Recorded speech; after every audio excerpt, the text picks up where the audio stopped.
WRTV Streaming News is sponsored by Tom Wood Group. From Indy's streaming news leader, this is a WRTV update. Good afternoon, I'm Megan Shin, and here's a look at your top stories. A sigh of relief for residents at Luger Tower.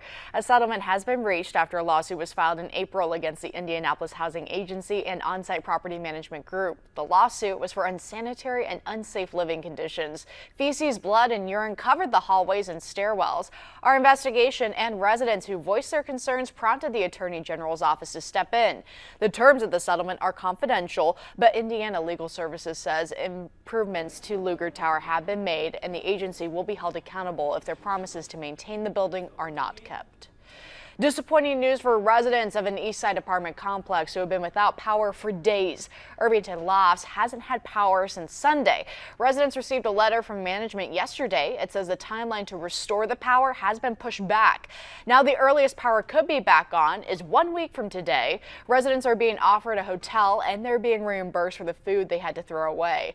Management says an AES transformer blew and it damaged an electrical panel, but AES says it did not have any equipment failure. And Irvington Lofts will need to pass an electrical inspection before crews can safely restore the power there.